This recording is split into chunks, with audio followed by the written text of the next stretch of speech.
Bienvenidos a Café Conciencia, un espacio donde podrás saciar tu sed de conocimiento científico con una taza de café, una producción de CTR Scientific.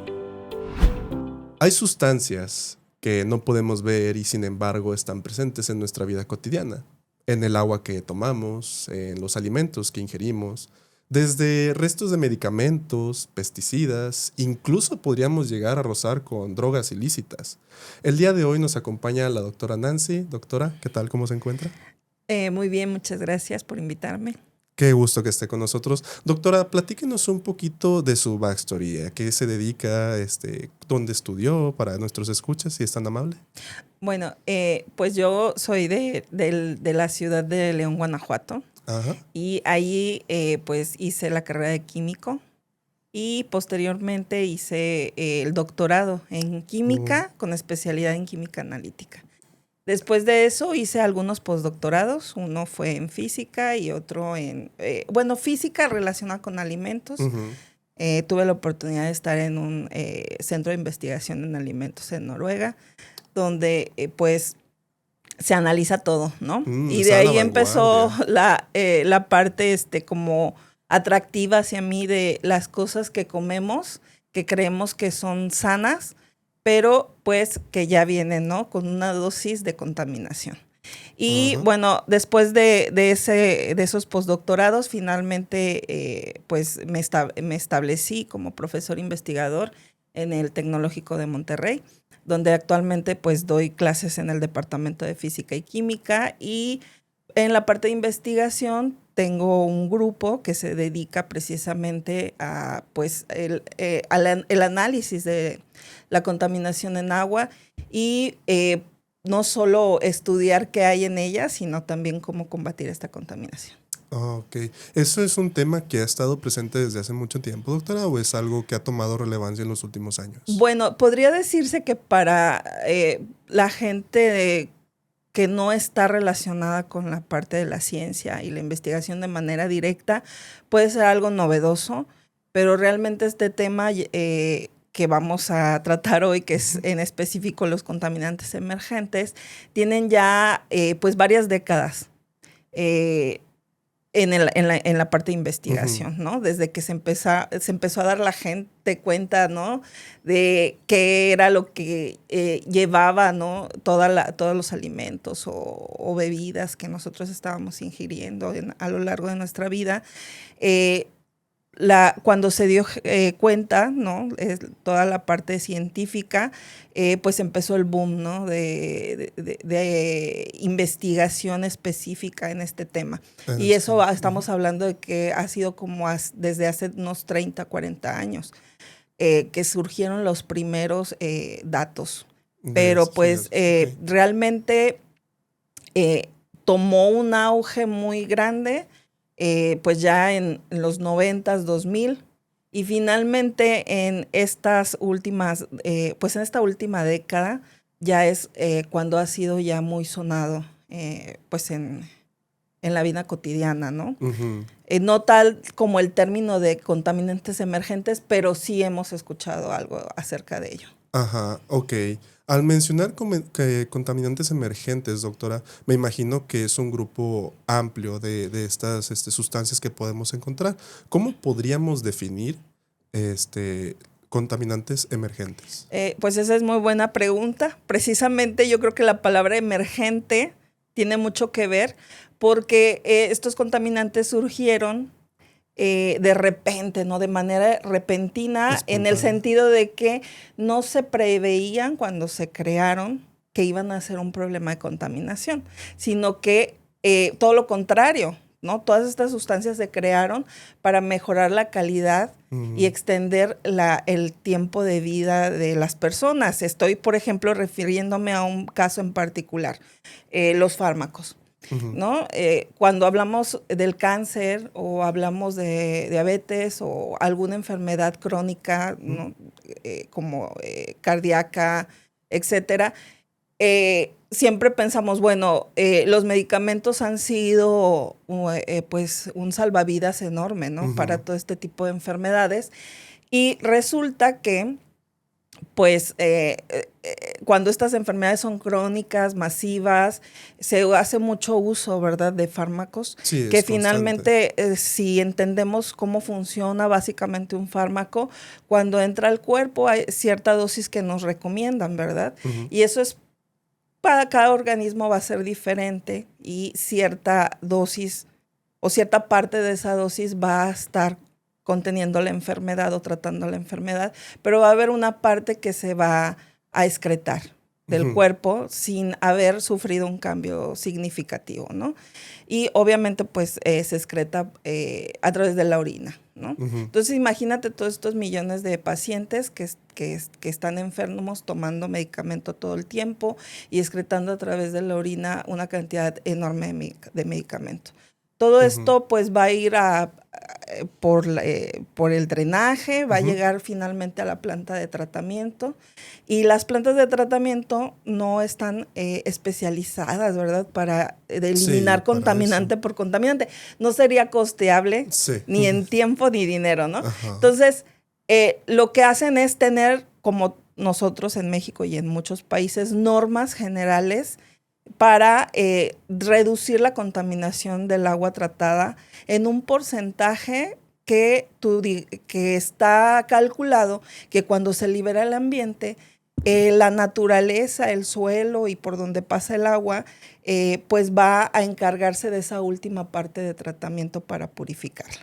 Entonces, en ese contexto, al llegar esta cantidad masiva, por ejemplo, de Ujú. fármacos, pues bajas, ¿no?, tus orgánicos presentes en el agua de acuerdo a tu norma, en tu planta de tratamiento, liberas el agua y va cargada de estos. Y pueden degradarse, sí, con la naturaleza, como habíamos dicho, Ujú. pero como constantemente se está recargando nueva O sea, en este entrada, caso, porque estos no dejan pacientes, de usarse. ajá, Ajá. siguen desechando pues medicamento que usa, que dice, como usted comenta, se desecha en la orina, entonces Sigue es acumulándose. constante, ajá, Ujú. es constante. Pues hay una recarga constante, Ok. constante, constante. Entonces, cada vez somos más, Ujú. cada vez hay más enfermos, cada vez hay más uso de esto. Entonces esto solo sigue aumentando. Sí, exactamente. Y entonces, eso es porque te digo que la palabra suena pues realmente muy adecuada, porque Ajá. emergieron como contaminantes cuando no los teníamos considerados así. Ya. No, mucha otra parte de emergentes vienen, por ejemplo, de los productos de cuidado personal. Un ejemplo básico, Ujú. una persona se lava los dientes 3 veces al día. Ujú. ¿Y cuánto dura la pasta de dientes en la boca? Menos de 1 minuto o 1 minuto. Después de eso se expulsa al lavabo y prácticamente todos los compuestos químicos constituyentes de la pasta van igual al Al drenaje. mismo Imagínate drenaje. los millones de personas que habitamos este planeta utilizando pasta de dientes 3 veces al día, desechando eso. Finalmente, todo eso se va acumulando. Y en Ujú. las pastas de dientes hay ciertos compuestos, por ejemplo, triclosan, que se ha prohibido últimamente, que es un bactericida, o sea, sirve Ujú. precisamente para eliminar las bacterias de tu boca de una manera prolongada. Ujú. Entonces, todas estas pastas que tienen como esa eslogan de acción prolongada, generalmente contienen este compuesto. Y este compuesto no solo es bactericida, sino que una vez liberado en el ambiente, actúa como disruptor endocrino. ¿Qué significa eso? Que actúa como una hormona, sin ser una hormona. Ujú. Y cuando entra, por ejemplo, en contacto con especies menores, ¿verdad?, invertebrados, peces, los feminiza a todos. Entonces pasan de sexo masculino a femenino y crea una disrupción endocrina completa y una disrupción en la reproducción de la Ajá, especie obviamente. y pues estragos que pueden hacer que peligre, ¿no? Ajá, cualquier especie que tenga contacto Por con esa ejemplo, una especie sustancia. que ahorita siempre se me olvida y estoy súper mal porque es súper famosa aquí en México, solo está en México, que es este pequeño animal que vive en Xochimilco. Ah, el ajolote. Exacto, gracias por acordarme. Por ejemplo, él está muy afectado por este tipo de contaminantes ¿Ah, y sí? parte del problema de su extinción o de su peligro de Ajá. extinción es por toda la contaminación de emergentes que llega al río Xochimilco. Entonces, eso es en los en los animalitos, ¿no? En los especímenes. ¿Qué pasa en el hombre? Pues yo creo que te has de haber sonado mucho el bisfenol A. ¿A que sí? ¿No? Tal vez he tenido... Son como esas cositas que de repente a lo mejor escuchamos, pero no, doctora. ¿No? No. Bueno, ¿te acuerdas que hubo siempre... bueno, a lo mejor y no te acuerdas, pero cuando te lo comente te vas a acordar de que hubo luego ahí, pues siempre anuncios que ofrecían, ¿no? Productos como termos, donde tú puedes llevar agua, etcétera, y son de plástico, y decían libre de bisfenol A. Ya, sí. Sí te acuerdas, ¿verdad? Sí. Y todo el mundo decía, bueno, ¿qué es el bisfenol A? Y pues la verdad se quedó como que era algo malo, que era un componente que estaba en los plásticos, ¿no? Y se retiró. Y pues todo el mundo dijo, si dice libre de bisfenol A es debe mejor. ser algo malo, ¿verdad? Sí, si debe ser algo libre. malo y es mejor, ¿no? Y lo compro aunque esté más caro. Bueno, este bisfenol A sí es un componente que se utiliza como plastificante, ¿no? Que aún se utiliza, por ejemplo, en los recubrimientos de las latas de comida. Ya. Cuando abres las latas de comida, hay como un plastiquito blanco. Una peliculita, Bueno, pues generalmente tienen bisfenol A. Y por ejemplo, este compuesto, todo mundo por ejemplo, ha oído hablar de la diabetes, ¿no? Y tú dirás que tiene relación la diabetes con el bisfenol A. Todos creemos que la diabetes, por ejemplo, es una enfermedad latente en algunas personas que se manifiesta cuando, por ejemplo, no hacemos ejercicio o no llevamos una vida sana, no nos alimentamos. Azúcar, no nos alimentamos bien. Entonces, como que lo estamos relacionando con la conducta o cierta parte, ¿no? de la enfermedad con la conducta que tenemos, ¿no? a la hora de alimentarnos o de ejercitarnos. Pero resulta que el bisfenol A, cuando entra en el organismo, también es un disruptor endocrino y ataca precisamente el páncreas. Y puedes tener o puede ocasionar que tengas diabetes, a lo mejor no por toda esta parte de la comida, el ejercicio, etcétera, o la predisposición, ya la tienes, ¿verdad? También. Sí. Pero ayuda también, por ejemplo, a que te aparezca la enfermedad y entonces es una enfermedad crónica por ataque químico. Entonces, todos estos son los emergentes. Doctora, pero a ver, ¿cómo podríamos informar, al menos en este caso a nivel de México? Porque sí suena... alarmante. Sí, suena, exactamente. Lo escuchas y dices, está en todos lados de tu, bueno, ¿y ahora qué voy a hacer? ¿No? Como, ¿qué hago? No uso jabón. ¿Cómo podríamos como concientizar esta parte sin caer precisamente en algo como que en histeria, podríamos llamarlo, ¿verdad? Sí. Porque, bueno, ¿y ahora qué hago? No consumo agua, no tomo nada, ¿verdad? ¿Qué hago? Yo siempre que estoy con gente en la que empiezo a platicar este tema y que no están familiarizados con él, yo no sé si pase, pero en mi caso, la primera vez que abordé este tema como investigación, te lo voy a decir que yo entré en depresión. Ay, caray. Un poco, ¿no? Y dije... pues es que uno tiene la información de primera mano, pero finalmente tienes que adaptarte a las circunstancias y después de pasar por esta etapa, ¿no?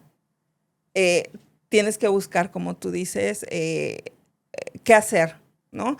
Y todos podemos trabajar en este tipo para evitar este tipo de desgracias, ¿no? De la parte pues de investigación, obviamente nosotros nos dedicamos a identificar, a buscar maneras de remediación, de cómo eliminarlos del medio ambiente. Fíjate, dentro de los emergentes no hemos tocado un tema muy peliagudo también, que son los microplásticos, ¿no? Mucha gente ha escuchado, ¿no? Microplásticos por aquí, sí, microplásticos por allá. Eso sí ha sido ya más, común, ¿no? En las pláticas. Y los microplásticos, pues es un tipo de contaminación emergente, ¿no?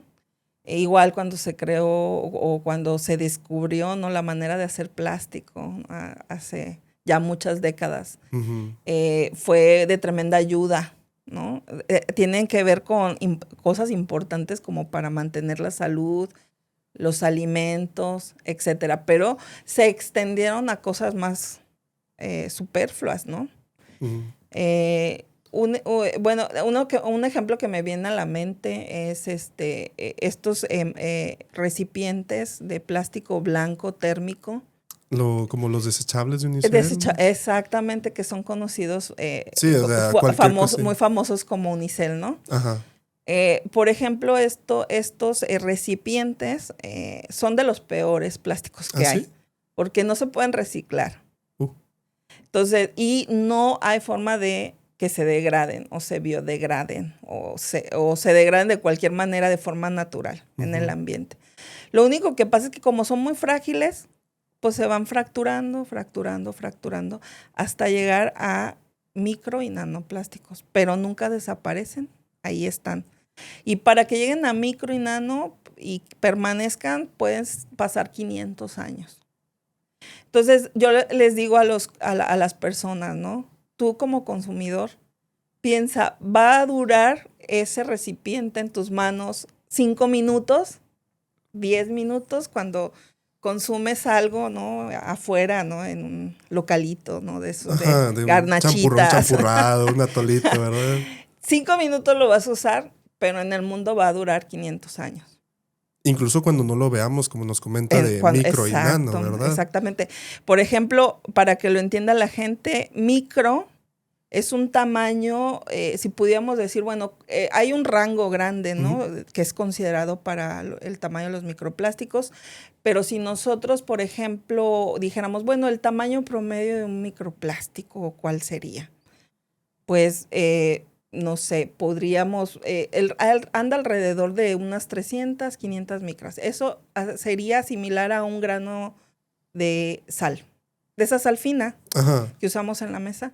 Pues un microplástico andaría más o menos promedio en el tamaño de un grano de sal. Prácticamente imperceptible, podríamos.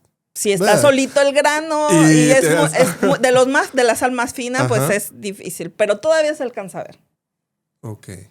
El nanoplástico, imagínate que el tamaño, si nosotros analizamos el grosor de un cabello, más o menos es 1000 veces más pequeño que el grosor de un cabello, el nanoplástico.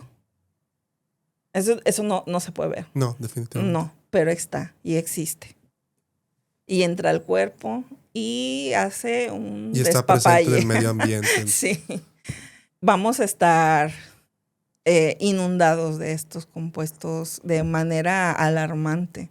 Entonces, por eso yo también me gusta mucho este espacio que ustedes están desarrollando, porque me acerca hacia las personas a decirles, seamos más conscientes, es lo que te digo, va a durar 5 minutos algo en mis manos que después va a durar cientos de años y nos va a perjudicar mucho.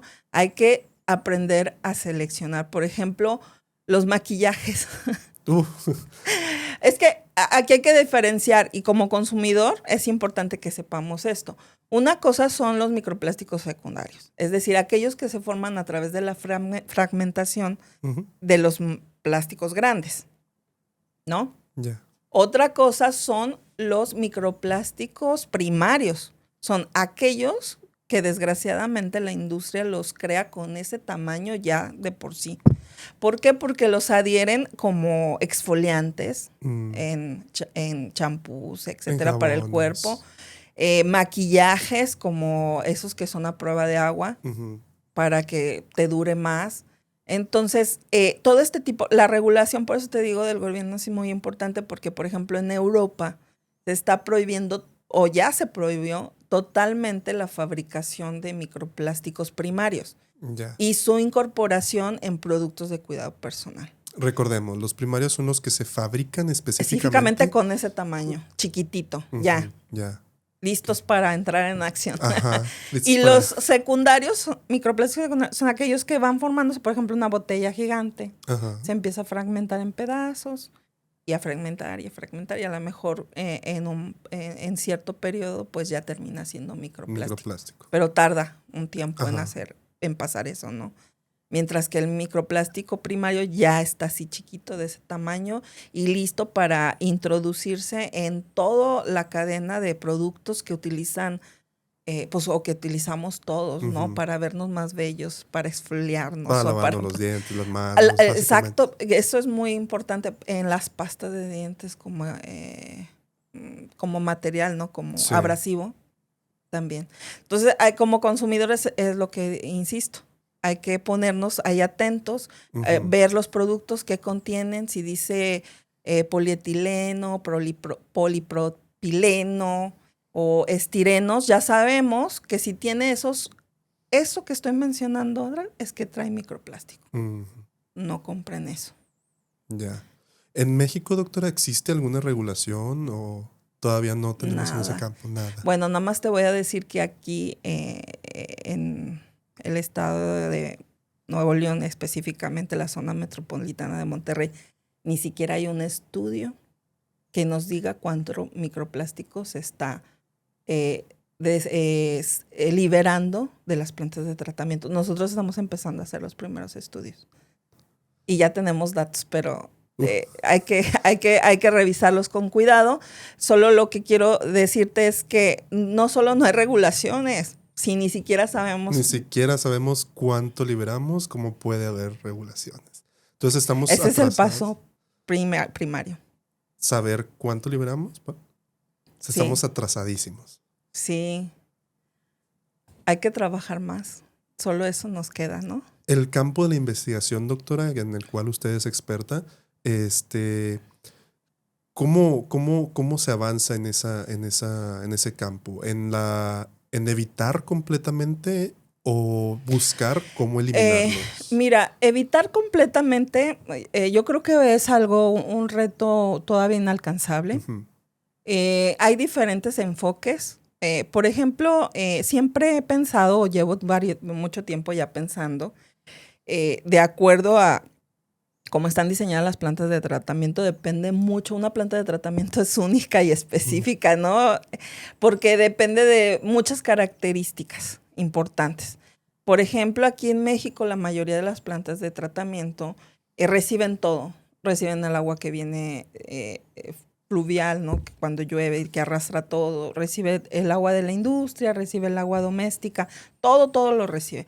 Hay otras plantas, por ejemplo, que son mucho más sofisticadas y hay la que recibe solo lo doméstico Ujú. o solo están para lo fluvial y así, ¿no? Entonces, dependiendo pues de la infraestructura, es el tipo de planta, por eso digo que es muy específica, cada una tiene sus características, entonces sí se debe de estudiar de manera local. Pero bueno, en ese campo, ¿no? De la infraestructura para plantas de tratamiento, ¿qué se hace para detener este problema? Pues precisamente se adhieren más pasos de tratamiento extra que se le conoce como terciarios, en los que básicamente se utilizan procesos físicos para detener el microplástico. Un filtro, por ejemplo, que es una barrera física que los va deteniendo. Todavía se tienen que hacer mucho más trabajo de investigación porque sigue presentándose problemas como, por ejemplo, de que se taponan o de que no resisten, por ejemplo, el paso del tiempo prolongado, etcétera. Entonces, ahí tiene sus cuestiones, pero todas estas adaptaciones que se hacen a las plantas de tratamiento evitan la eliminación de una gran parte, o la liberación más bien, de una gran parte de microplástico al ambiente. Entonces, hay que seguir trabajando en eso, en más métodos, en el campo de la investigación, en más métodos físicos que se puedan adaptar a las plantas de tratamiento para retener, porque es un cuello de botella ahí. Ujú. Ahí llega todo el microplástico y es como el último paso que tenemos para detenerlos antes de que se liberen. Se vayan a ríos, lagos y finalmente terminen en el mar, porque todo termina en el mar. Entonces, esa es una parte, ¿no? ¿Qué pasa en el área de la investigación para la eliminación? Esa es como remoción, porque no destruyo el microplástico, sino nada más lo detengo y lo quito. Que llegue al... Ajá.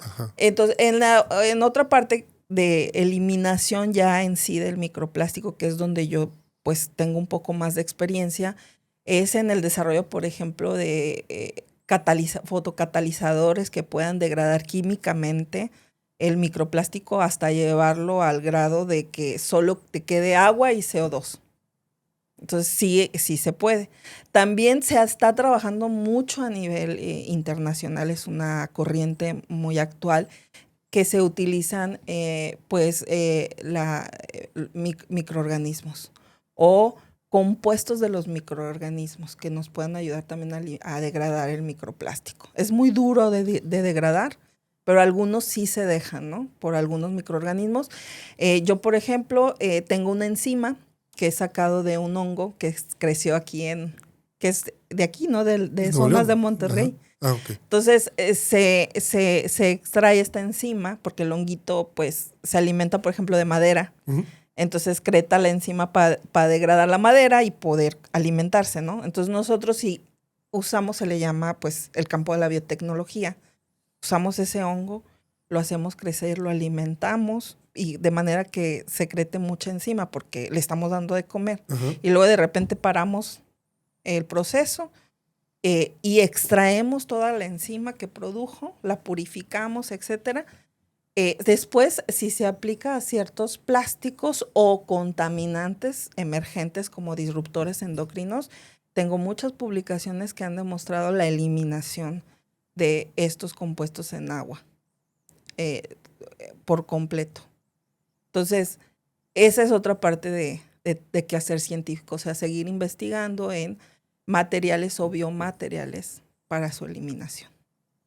Entonces sí tenemos opciones, ¿verdad? No Sí. es como que ya no podemos hacer nada. Nosotros como consumidores, pues ser un poco más conscientes al momento de los productos en los que elegimos. Uh-huh. Y pues obviamente la parte de la investigación, cómo eliminarlos, como usted comenta, uh-huh. O también cómo retirarlos, ¿verdad? La remoción. Uh-huh. Entonces es como, yo creo que para que las cosas funcionen tiene que ser como una armonía. Uh-huh. En todos los sectores tenemos que estar conectados. Los investigadores, la sociedad y el gobierno, ¿no?